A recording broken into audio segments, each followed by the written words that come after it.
नमस्कार दोस्तों, आप लोगों का बहुत बहुत स्वागत है हमारे तुला राशि के वीडियो में। आज आपके लिए अत्यंत महत्वपूर्ण जानकारी लेकर आए हैं। वीडियो को पूरा अंत तक जरूर सुनिएगा।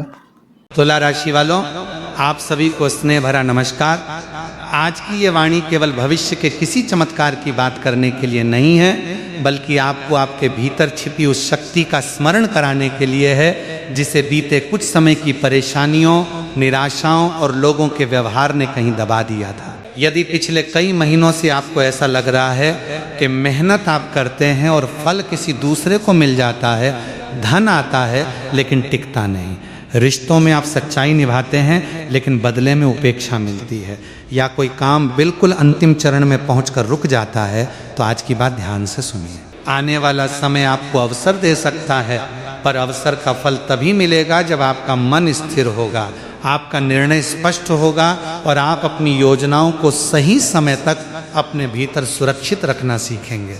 इसलिए इस वाणी को केवल भाग्य की घोषणा समझकर न सुने, इसे अपने व्यवहार, कर्म और सोच को बदलने का संदेश मानकर सुने। अंत में मैं आपको एक बहुत सरल आस्था आधारित उपाय भी बताऊंगा। 2 स्वच्छ तुलसी के पत्ते और एक हरी इलायची से जुड़ा उपाय। लेकिन उससे पहले आपको उन गलतियों, संकेतों और नियमों को समझना होगा जिनके बिना कोई भी उपाय अधूरा रह जाता है। याद रखिए, वस्तु से अधिक महत्वपूर्ण आपका विश्वास, आपकी नीयत और आपका कर्म होता है। तुला राशि का स्वामी शुक्र माना गया है और तुला का प्रतीक तराजू है। यही कारण है कि आप जीवन के हर संबंध, हर निर्णय और हर परिस्थिति में संतुलन खोजते हैं। आप चाहते हैं कि किसी के साथ अन्याय न हो, परिवार जुड़ा रहे, प्रेम बना रहे और आपकी वजह से किसी का दिल न दुखे। ये गुण आपकी सबसे बड़ी सुंदरता है, लेकिन कई बार यही गुण आपकी कमजोरी भी बन जाता है। आप दूसरों को दूसरा, तीसरा और चौथा अवसर देते रहते हैं। सामने वाला आपकी सरलता को आपकी मजबूरी समझ लेता है। आप किसी रिश्ते को बचाने के लिए बार बार झुकते हैं और फिर एक दिन पाते हैं कि उस रिश्ते में केवल आप ही प्रयास कर रहे थे। अब समय है कि प्रेम बना रहे पर आत्मसम्मान भी बना रहे, दया बनी रहे पर विवेक भी जागता रहे। क्षमा करना अच्छी बात है, मगर उसी गलती को बार बार सहना धर्म नहीं है। आने वाले दिनों में आपके सामने कुछ पुराने लोग दोबारा संपर्क कर सकते हैं, कुछ अधूरे काम फिर सामने आ सकते हैं और कुछ ऐसे अवसर भी मिल सकते हैं जिन्हें आपने पहले असंभव मान लिया था। हर लौटने वाली चीज़ को स्वीकार मत कीजिए, पहले देखिए कि वो अवसर है या पुरानी परीक्षा का बदला हुआ रूप। पिछले समय को याद कीजिए। कितनी बार आपने किसी की सहायता की, लेकिन जब आपको 2 मीठे शब्दों की ज़रूरत थी तब वही व्यक्ति उपलब्ध नहीं था। कितनी बार आपने अपनी ज़रूरत रोक कर किसी अपने की ज़रूरत पूरी की, लेकिन आपके त्याग को अधिकार समझ लिया गया। कितनी बार किसी ने कहा कि आप चिंता मत कीजिए, मैं आपके साथ हूँ, और कठिन समय आते ही वो पीछे हट गया। इन अनुभवों ने आपको तोड़ा जरूर है, मगर आपको बहुत कुछ सिखाया भी है। अब आपको कड़वा नहीं बनना, समझदार बनना है। हर व्यक्ति शत्रु नहीं होता और हर मुस्कुराता चेहरा अपना भी नहीं होता। पहचान का सरल नियम है, जो आपके कठिन समय में आपकी बात धैर्य से सुने, आपकी सीमा का सम्मान करे, आपकी अनुपस्थिति में भी आपकी प्रतिष्ठा की रक्षा करे और आपकी सफलता से असहज न हो, वही निकट रहने योग्य है। जो व्यक्ति बार बार आपका आत्मविश्वास कम करे, आपकी निजी बात दूसरों तक पहुंचाए, आपकी हर योजना में दोष निकाले या आपकी उपलब्धि को छोटा साबित करे, उससे शांत दूरी बनाना ही उचित है। दूरी का अर्थ लड़ाई नहीं, कई बार बिना विवाद के पीछे हट जाना सबसे बड़ी बुद्धिमानी होती है। अब अपनी पहली बड़ी भूल समझिए, हर व्यक्ति पर बहुत जल्दी विश्वास कर लेना। तुला राशि वालों का हृदय कोमल होता है। सामने वाला थोड़ा प्रेम से बात करे तो आप अपना दुख, अपनी योजना, अपनी आर्थिक स्थिति और घर की निजी बातें तक साझा कर देते हैं। बाद में वही जानकारी आपके विरुद्ध उपयोग होती है। अब एक छोटा नियम अपनाइए, किसी व्यक्ति की बात नहीं, उसके लगातार किए गए व्यवहार को देखिए। जो आज बहुत मीठा बोल रहा है उसे समय दीजिए, जो बड़ा वादा कर रहा है उससे छोटा काम करके दिखाने दीजिए। जो आपके धन, व्यवसाय, रिश्ते या भविष्य की योजना में असामान्य रुचि ले रहा है, उसके सामने सारी जानकारी मत खोलिए। विश्वास एक दिन में दिया गया उपहार नहीं, समय के साथ अर्जित की गई जिम्मेदारी है। अगले कुछ दिनों में यदि कोई आपसे जल्दी निर्णय लेने, तुरंत पैसे देने, कागज पढ़े बिना हस्ताक्षर करने या कोई निजी जानकारी साझा करने का दबाव बनाए तो रुक जाइए। किसी जानकार व्यक्ति से सलाह लीजिए, दस्तावेज पढ़िए और केवल भावनाओं में आकर फैसला मत कीजिए। सावधानी भय नहीं होती, सावधानी स्वयं की रक्षा का शांत रूप है। दूसरी भूल है काम पूरा होने से पहले उसका ढिंढोरा पीट देना।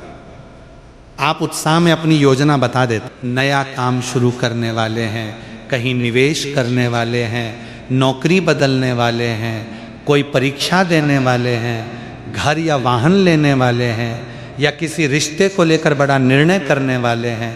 फिर आसपास से इतनी शंकाएं और इतनी नकारात्मक बातें आने लगती हैं कि आपका अपना मन डगमगा जाता है। याद रखिए, बीज को पौधा बनने तक मिट्टी के भीतर रहना पड़ता है। यदि उसे रोज खोद कर देखा जाए कि जड़ निकली या नहीं, तो वो कभी वृक्ष नहीं बन पाएगा। आपकी योजना भी बीज जैसी है। जब तक तैयारी पूरी न हो, सही लोग न जुड़ जाएं और पहला ठोस परिणाम सामने न आ जाए, तब तक केवल उन्हीं लोगों से चर्चा करें जिनकी सलाह वास्तव में जरूरी है। हर सुनने वाला सलाहकार नहीं होता। काम को बोलने दीजिए, परिणाम आने के बाद दुनिया स्वयं जान जाएगी। मौन आपके खिलाफ नहीं, आपके पक्ष में काम करने वाली शक्ति बन सकता है। तीसरी भूल है अपने ही मन के संकेतों को अनसुना करना। कई बार कोई निर्णय बाहर से बहुत लाभकारी दिखता है, लेकिन भीतर बार बार बेचैनी होती है। आप उस बेचैनी को कमजोरी समझकर दबा देते हैं और बाद में पता चलता है कि कुछ महत्वपूर्ण बात आपने देखी ही नहीं। इसका अर्थ ये नहीं कि हर डर को दिव्य संकेत मान लिया जाए। अंतर समझिए। भय आपको घबराहट में तुरंत भागने को कहता है, जबकि अंतर्मन शांत होकर रुकने, जांचने और फिर निर्णय लेने को कहता है। यदि किसी सौदे, रिश्ते या वादे में शब्द और व्यवहार मेल न खाएं तो तथ्य जांचिए। यदि मन लगातार उलझा हो तो एक रात का समय लीजिए, कागज पर लाभ और हानि लिखिए, किसी निष्पक्ष व्यक्ति से बात कीजिए और प्रार्थना के बाद निर्णय कीजिए। ईश्वर ने विवेक दिया है, इसलिए विवेक का उपयोग भी पूजा का ही एक रूप है। केवल संकेत खोजते रहने से जीवन नहीं बदलता। संकेत समझकर उचित कर्म करने से परिवर्तन आता है। अब चौथी भूल पर आइए। स्वयं को हमेशा अंतिम स्थान पर रखना। परिवार की जिम्मेदारियां निभाना पुण्य है, पर अपनी सेहत, नींद, भोजन और मानसिक शांति की अनदेखी करके आप लंबे समय तक किसी का सहारा नहीं बन सकते। तुला राशि वालों में कई लोग दूसरों की समस्या सुलझाते सुलझाते अपनी समस्या को टालते रहते हैं। शरीर थकान का संकेत देता है, फिर भी काम करते रहते हैं। मन विश्राम मांगता है, फिर भी दूसरों को खुश करने में लगे रहते हैं। आने वाले समय में आपको अपने दिन का थोड़ा भाग केवल अपने लिए सुरक्षित रखना है। समय पर भोजन, पर्याप्त नींद, हल्की सैर, कुछ देर मौन और अनावश्यक स्क्रीन से दूरी। ये साधारण बातें किसी चमत्कारी वस्तु से कम नहीं। यदि कोई शारीरिक तकलीफ लगातार बनी हुई है तो उसे केवल ग्रह या नकारात्मक ऊर्जा मानकर अनदेखा न करें। योग्य चिकित्सक से सलाह लेना भी ईश्वर द्वारा दिए गए ज्ञान का सम्मान है। आस्था और उचित चिकित्सा एक दूसरे की विरोधी नहीं, जीवन की रक्षा करने वाली दो सहायक धाराएं हैं। पांचवी भूल है अपनी तुलना हर समय दूसरों से करना। किसी का घर बड़ा है, किसी की आय अधिक है, किसी का विवाह पहले हो गया, किसी को पदोन्नति मिल गई, किसी के वीडियो पर ज़्यादा लोग आ गए। इन बातों को देखकर अपने जीवन को कम मत आंकिए। आपको किसी और की पूरी यात्रा दिखाई नहीं देती, केवल उसका चमकता हुआ एक क्षण दिखाई देता है। आपका समय अलग है, आपकी परिस्थिति अलग है और आपके कर्म का रास्ता अलग है। तुलना मन की ऊर्जा को खा जाती है। अगले 21 दिनों के लिए एक अभ्यास कीजिए। हर रात सोने से पहले 3 बातें लिखिए जिनके लिए आप कृतज्ञ हैं, और अगले दिन का एक सबसे महत्वपूर्ण काम लिखिए। धीरे धीरे आपका मन दूसरों की गति से हटकर अपनी दिशा पर टिकने लगेगा। तराजू तभी संतुलित रहता है जब दोनों पलड़ों पर सही वजन हो। यदि एक पलड़े पर दूसरों की उपलब्धियां और दूसरे पर अपनी कमियां रखेंगे तो न्याय कैसे होगा। अपने संघर्ष के साथ अपनी प्रगति भी देखिए। अब उन संकेतों की बात करते हैं जिन्हें आपको अंधविश्वास की तरह नहीं, आत्मनिरीक्षण की याद की तरह समझना है। पहला संकेत आपके घर की व्यवस्था से जुड़ा है। यदि घर के कोनों में धूल, टूटी वस्तुएं, पुराने कागजों का ढेर, मकड़ी के जाले या लंबे समय से अनुपयोगी सामान जमा है तो इसे देखकर डरना नहीं है। इसे संदेश मानिए कि जैसे घर में रुकी हुई चीज़ों को हटाने की ज़रूरत है, वैसे ही मन में जमा शिकायतों और अधूरे कामों को भी साफ करना है। घर के मुख्य द्वार, पूजा स्थान और उस जगह की सफाई करें जहां आप धन या जरूरी दस्तावेज रखते हैं। टूटी वस्तु ठीक हो सकती है तो ठीक कराएं, नहीं तो सम्मान पूर्वक हटाएं। सफाई करते समय मन में कहें, मैं अव्यवस्था को छोड़ रहा हूं और अपने जीवन में स्पष्टता का स्वागत कर रहा हूं। स्वच्छ वातावरण मन को हल्का करता है, निर्णय क्षमता बढ़ाता है और काम में अनुशासन लाता है। यही उसका वास्तविक और शुभ प्रभाव है। दूसरा संकेत छोटे अवसरों के रूप में आएगा। संभव है कोई पुराना परिचित साधारण सा काम बताए, कोई छोटा ग्राहक संपर्क करे, किसी से नई जानकारी मिले या आपको सीखने का ऐसा अवसर मिले जिसमें आरंभ में बहुत धन न दिखाई दे। उसे तुरंत छोटा कहकर मत ठुकराइए। पहले जांचिए कि क्या उसमें आगे बढ़ने की संभावना है, क्या वो आपके कौशल को बढ़ा सकता है और क्या वो नैतिक तथा सुरक्षित हैं। हर बड़ा द्वार पहली बार विशाल रूप में नहीं खुलता, कई बार वो छोटी खिड़की के रूप में सामने आता है, पर सावधानी फिर भी जरूरी है। जो अवसर बिना मेहनत के असंभव लाभ का दावा करे, आपसे अग्रिम धन मांगे, गोपनीय बैंक जानकारी मांगे या जल्दबाजी कराए, उससे दूर रहें। शुभ समय का अर्थ लापरवाही नहीं होता। सच्चा अवसर आपके विवेक का अपमान नहीं करेगा। तीसरा संकेत आपके भीतर की शांति से जुड़ा होगा। हो सकता है कई दिनों बाद सुबह उठते ही मन हल्का लगे, किसी रुके काम का सरल समाधान अचानक समझ आए, किसी व्यक्ति को क्षमा करने का साहस मिले या ऐसा अनुभव हो कि अब आपको पुरानी बात को छोड़ देना चाहिए। इस सूक्ष्म बदलाव को पहचानिए। जीवन बदलने से पहले कई बार मन बदलता है। यदि भीतर से प्रेरणा मिले कि कोई लंबित फोन करना है, आवेदन भेजना है, हिसाब व्यवस्थित करना है, किसी से माफ़ी मांगनी है या स्पष्ट सीमा तय करनी है, तो उसे टालिए मत। उसी दिन एक छोटा कदम उठाइए। संकेत का सम्मान कर्म से होता है। केवल ये कह देना कि अच्छा समय आएगा पर्याप्त नहीं, आपको अच्छे समय के लिए स्थान बनाना पड़ता है। जैसे अतिथि के आने से पहले घर व्यवस्थित किया जाता है, वैसे ही अवसर आने से पहले दिनचर्या, कागजात, कौशल और मन को व्यवस्थित करना होता है। धन के विषय में एक महत्वपूर्ण बात सुनिए। धन केवल अधिक कमाने से नहीं बढ़ता, उसे संभालने की समझ से टिकता है। यदि पिछले समय में पैसा आया और अचानक खर्च हो गया, तो हर खर्च को दुर्भाग्य मत कहिए। एक महीने तक हर छोटी बड़ी राशि लिखिए। आवश्यक खर्च, टाला जा सकने वाला खर्च और भावनात्मक खर्च, इन 3 भागों में बांटिए। तुला राशि वाले कभी कभी दूसरों को प्रसन्न करने, प्रतिष्ठा बनाए रखने या मन का तनाव कम करने के लिए जरूरत से अधिक खर्च कर देते हैं। अब नियम बनाइए कि कोई भी बड़ी खरीद 24 घंटे सोचने के बाद करेंगे। आय आते ही छोटा हिस्सा बचत में अलग करेंगे, फिर खर्च करेंगे। उधार देते समय उतनी ही राशि दें जितनी वापस न आने पर भी आपका घर न बिगड़े। आध्यात्मिक उपाय मन को अनुशासित करने में मदद कर सकता है, पर धन का ठहराव बजट, बचत और सही निर्णय से बनेगा। लक्ष्मी का सम्मान केवल दीपक जलाने से नहीं, कमाए हुए धन का विवेकपूर्ण उपयोग करने से भी होता है। कार्य और व्यवसाय में आने वाले दिनों का मंत्र है, एक समय में एक मुख्य लक्ष्य, कई अधूरे काम आपकी ऊर्जा को बांट रहे हैं। एक कागज पर सारे लंबित कार्य लिखिए और उनमें से वो काम चुनिए जिसका पूरा होना सबसे ज़्यादा राहत या लाभ देगा। उसे छोटे चरणों में बांटिए। आज फ़ोन करना है, कल दस्तावेज जुटाने हैं, अगले दिन आवेदन भेजना है। इस प्रकार आगे बढ़िए। यदि नौकरी खोज रहे हैं तो केवल भाग्य की प्रतीक्षा न करें, जीवन वृत्त सुधारें, प्रतिदिन निश्चित आवेदन करें और कौशल पर काम करें। व्यवसाय में हैं तो पुराने ग्राहकों से संपर्क करें, खर्च की समीक्षा करें और लिखित समझौते के बिना बड़ी प्रतिबद्धता न लें। विद्यार्थी हैं तो कठिन विषय से भागे नहीं, प्रतिदिन कम समय सही पर नियमित अभ्यास करें। शनि का प्रतीक अनुशासन है और अनुशासन का आशीर्वाद उसी को मिलता है जो समय पर अपना कर्म करता है।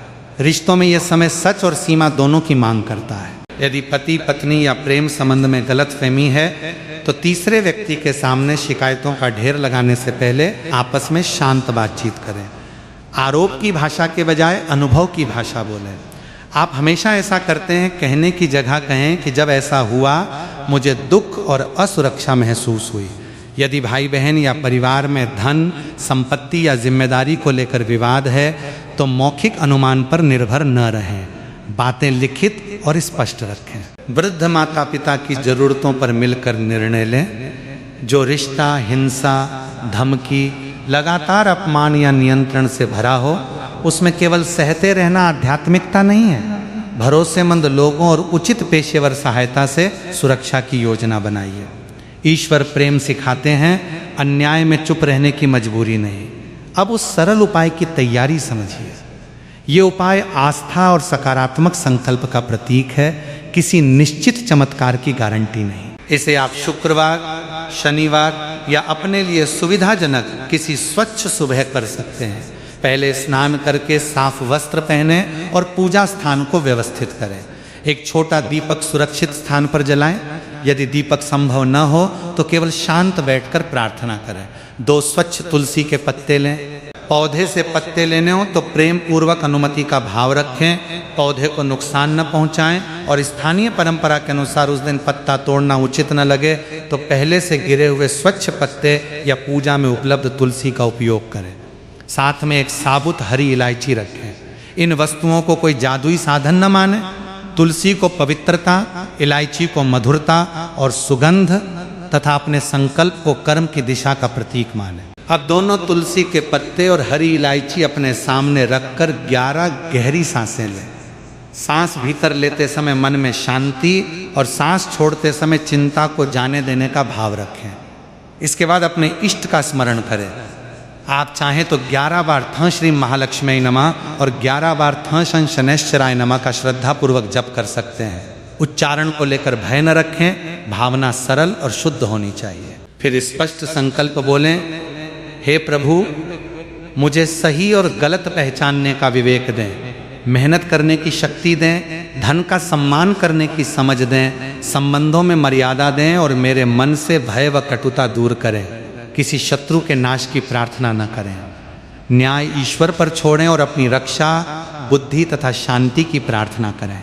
यही प्रार्थना आपके मन को बदलेगी और बदला हुआ मन आपके निर्णयों को बदलेगा। इन पत्तों और इलायची को एक साफ छोटे कागज या सूती कपड़े में रखकर अपने पर्स के अलग हिस्से में रख सकते हैं। वहाँ गंदे बिल, तंबाकू, कूड़ा या अनुपयोगी कागज न रखें।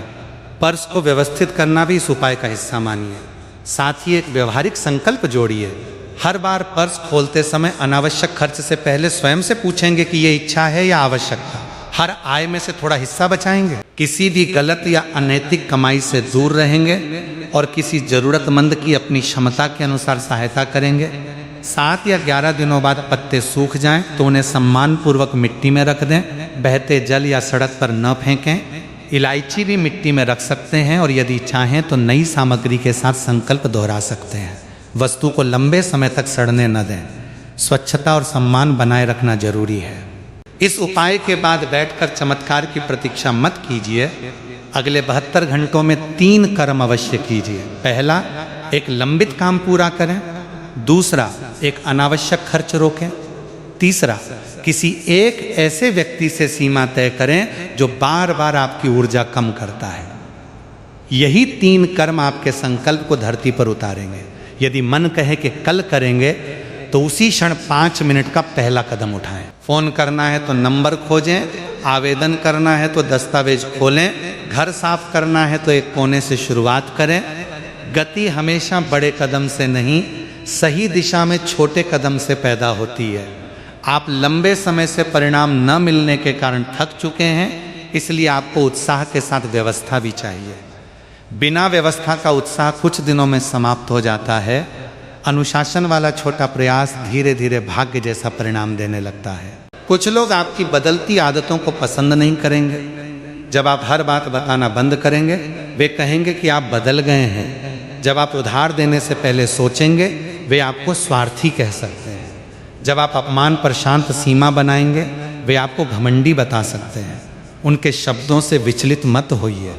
आपको कठोर नहीं होना, स्पष्ट होना है। शांत स्वर में कह सकते हैं, अभी मैं इस विषय पर बात नहीं करना चाहता, ये निर्णय सोचकर बताऊंगा। मैं इतनी राशि देने में सक्षम नहीं हूं, या इस प्रकार की भाषा में बातचीत स्वीकार नहीं करूंगा। सीमा वही है जिसे आप स्वयं पालन कराते हैं। बार बार समझाने से अधिक प्रभावी है कि आप अपने निर्णय पर स्थिर रहें। जो वास्तव में आपका है वो आपकी स्वस्थ सीमा का सम्मान करेगा। जो केवल लाभ के लिए जुड़ा है वो स्वयं दूर हो जाएगा। यदि पिछले दिनों किसी ने आपका अपमान किया, धोखा दिया या आपकी मेहनत का श्रेय लिया, तो मन में बदले की आग लेकर मत चलिए। न्याय का अर्थ ये नहीं कि आप भी वही बन जाएं जिसने आपको चोट दी। जहां जरूरी हो प्रमाण सुरक्षित रखें, उचित व्यक्ति या संस्था से शिकायत करें और अपना अधिकार मांगें, लेकिन हर रात उसी घटना को दोहराकर स्वयं को दंड न दें। एक अभ्यास करें, कागज पर लिखें कि घटना ने आपको क्या सिखाया, आगे आप कौन सी सीमा रखेंगे और आज आप अपने हित में क्या कर सकते हैं। फिर उस कागज को सुरक्षित रखें या नष्ट कर दें। क्षमा का अर्थ अपराध को सही कहना नहीं, क्षमा का अर्थ है कि आप उस घटना को अपने हर नए दिन का मालिक बनने से रोक रहे हैं। आपका भविष्य उस व्यक्ति की गलती से बड़ा है। तुला राशि वालों, शुक्र की सच्ची कृपा केवल सुंदर वस्तु, प्रेम या वैभव में नहीं, बल्कि जीवन में सौंदर्य देखने की क्षमता में भी है। अपने घर में एक स्वच्छ कोना बनाइए जहां कुछ देर शांत बैठ सके। मधुर भाषा बोलिए, लेकिन सत्य को दबाकर नहीं। वस्त्र और घर की सफाई रखें, पर दिखावे के लिए कर्ज न लें। कला, संगीत, लेखन या सजावट में रुचि है तो उसे समझ। आपकी रचनात्मकता केवल शौक नहीं, मन को संतुलित करने का साधन हो सकती है। सप्ताह में एक दिन किसी पौधे की सेवा करें, किसी बुजुर्ग की बात सुने या जरूरतमंद को भोजन दें। सेवा को सोशल मीडिया पर दिखाना जरूरी नहीं। जो दान सम्मान छीन ले वो पूर्ण दान नहीं होता। सहायता ऐसे करें कि सामने वाले की गरिमा बनी रहे और आपके घर की जिम्मेदारी भी न बिगड़े। शनि का संदेश है कि देर हो सकती है पर मेहनत व्यर्थ नहीं जाती। जो फल देर से मिलता है वो कई बार आपको उसे संभालने योग्य बनाकर मिलता है। यदि अब तक सफलता नहीं मिली तो स्वयं को असफल घोषित मत कीजिए। देखिए कि आपकी विधि में क्या सुधार चाहिए। क्या आप नियमित नहीं रहे? क्या आपने गलत लोगों पर निर्भरता रखी? क्या कौशल बढ़ाने की जरूरत है? क्या डर के कारण अवसर टाले? ईमानदार समीक्षा भाग्य को दोष देने से अधिक शक्तिशाली होती है। अगले 40 दिनों के लिए एक नियम चुनिए। सुबह एक निश्चित समय पर उठना, प्रतिदिन 1 घंटा अपने मुख्य कार्य को देना, हर खर्च लिखना या रोज कुछ नया सीखना। एक ही नियम को लगातार निभाइए। शनि का पाठ भारी नहीं, वो सरल काम को लंबे समय तक करते रहने की क्षमता है। केतु का आध्यात्मिक संदेश है कि हर चमकती चीज आवश्यक नहीं और हर छूटती चीज नुकसान नहीं। कुछ संबंध, आदतें और इच्छाएं आपसे दूर हो रही हैं तो संभव है वे आपकी अगली यात्रा के लिए आवश्यक न हो। जो चला गया उसे पकड़ने में पूरी शक्ति मत खर्च कीजिए। ये पूछिए, इस खाली जगह में अब क्या नया जन्म ले सकता है? यदि किसी नौकरी, व्यापार या रिश्ते का अंत हुआ है तो दुख को समय दें, लेकिन अपनी पहचान उस अंत से मत जोड़ें। आप केवल वह पद, वो आय या वह संबंध नहीं है। आपके भीतर अनुभव, कौशल और पुनः आरंभ करने की क्षमता है। कभी कभी जीवन पहले जगह खाली करता है, फिर नई संभावना लाता है। धैर्य रखिए पर निष्क्रिय मत रहिए। अब एक क्षण के लिए आंखें बंद करके कल्पना कीजिए कि 6 महीने बाद का आपका रूप आपके सामने खड़ा है। वो अधिक शांत है क्योंकि हर बात पर प्रतिक्रिया नहीं देता। उसका धन थोड़ा अधिक व्यवस्थित है क्योंकि उसने खर्च लिखना और बचत करना शुरू किया। उसके रिश्ते कम हो सकते हैं लेकिन सच्चे हैं। उसका काम धीरे धीरे आगे बढ़ा है क्योंकि उसने हर दिन छोटा कदम उठाया। वो आपसे कह रहा है, जिस दिन तुमने स्वयं पर दया करना बंद करके स्वयं की जिम्मेदारी लेना शुरू किया, उसी दिन परिवर्तन आरंभ हुआ। इस दृश्य को याद रखिए।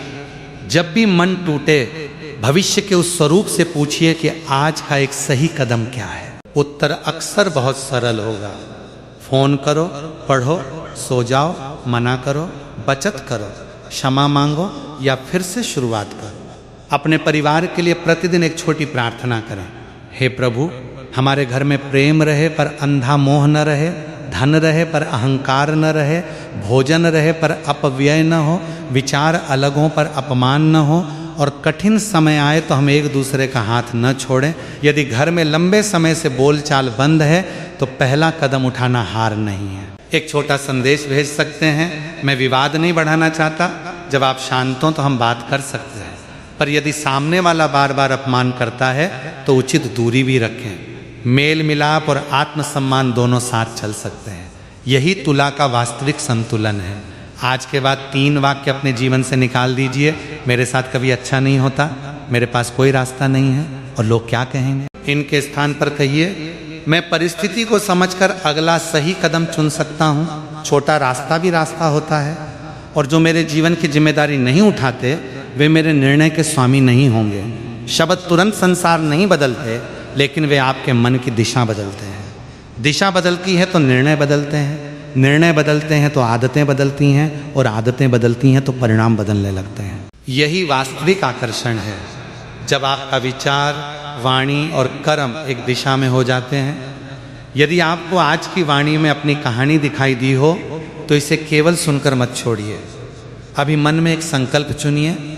आप चाहें तो टिप्पणी में मैं संतुलन और सही कर्म चुनता हूँ लिख सकते हैं, पर उससे भी जरूरी है कि वीडियो समाप्त होने के बाद उस संकल्प का पहला कदम उठाएं। किसी पर दबाव डालकर धार्मिक शब्द लिखवाने से आशीर्वाद नहीं मिलता। सच्चा भाव स्वतंत्र हृदय से आता है, इसलिए जो भी लिखें या करें श्रद्धा और अपनी इच्छा से करें।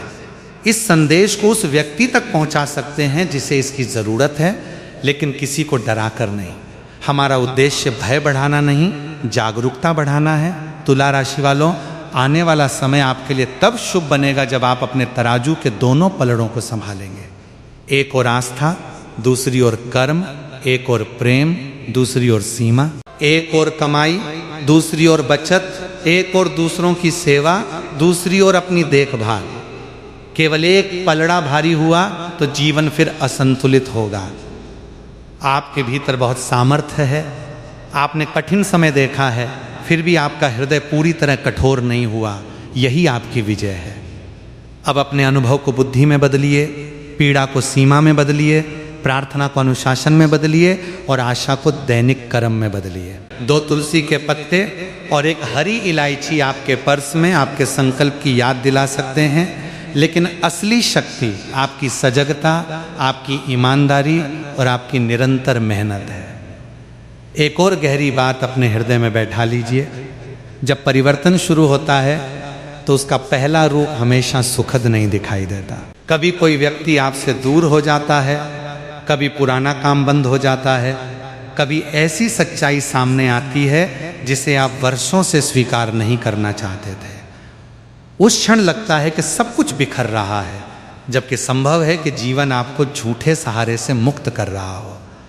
इसलिए अगले दिनों में यदि कोई भ्रम टूटे तो तुरंत उसे दुर्भाग्य का नाम मत दीजिए। स्वयं से पूछिए कि इस घटना ने मुझे क्या स्पष्ट दिखाया। क्या मैं लंबे समय से उस संबंध में अकेला प्रयास कर रहा था? क्या वो काम केवल आदत के कारण कर रहा था, जबकि उसमें विकास नहीं था? क्या मैं प्रतिष्ठा के डर से ऐसी जिम्मेदारी ढो रहा था जो वास्तव में मेरी थी ही नहीं? उत्तर असुविधाजनक हो सकता है, लेकिन सत्य की असुविधा झूठ की लंबी कैद से बेहतर होती है। अपने मन को समय दें और निर्णय आवेश में नहीं, स्पष्टता में लें। सुबह की एक छोटी दिनचर्या आपके पूरे दिन का स्वर बदल सकती है। आँख खुलते ही कुछ मिनट फ़ोन न देखें। बिस्तर पर बैठकर 3 गहरी सांस लें और मन में कहें, आज मैं प्रतिक्रिया से पहले विचार करूंगा, खर्च से पहले आवश्यकता देखूंगा और वचन देने से पहले अपनी क्षमता समझूंगा। फिर 1 गिलास पानी पिएं, अपने मुख्य कार्य को लिखें और संभव हो तो सूर्य के प्रकाश में कुछ देर रहें। पूजा करते हैं तो दीपक या धूप के साथ केवल मांगों की सूची न रखें। बीते दिन की एक भूल स्वीकार करें और आज का एक सुधार भी तय करें। रात में दिन की समीक्षा करें, कहाँ आपने संतुलन रखा, कहाँ भावनाओं में बह गए और कल क्या बेहतर करेंगे। स्वयं को दोष देने के लिए नहीं, स्वयं को समझने के लिए ये अभ्यास करें। जो व्यक्ति रोज अपनी दिशा देखता है वो भटक भी जाए तो बहुत दूर नहीं जाता। यदि आपके मन में बार बार ये प्रश्न आता है कि मेरा भाग्य कब बदलेगा, तो भाग्य को एक खेत की तरह समझिए। प्रार्थना वर्षा है, अवसर ऋतु है, लेकिन बीज बोना, भूमि तैयार करना और खरपतवार हटाना आपका कर्म है। केवल वर्षा होने से उस खेत में फसल नहीं उगेगी जिसमें बीज ही न डाला गया हो। इसी तरह केवल कर्म करते हुए भीतर से पूरी तरह टूटे रहें तो यात्रा भारी लग सकती है। आस्था आपको धैर्य देती है। दोनों का मेल जरूरी है। अपनी सबसे बड़ी इच्छा को एक स्पष्ट लक्ष्य में बदलिए। धन चाहिए तो कितनी आए और किस वैध माध्यम से, लिखिए।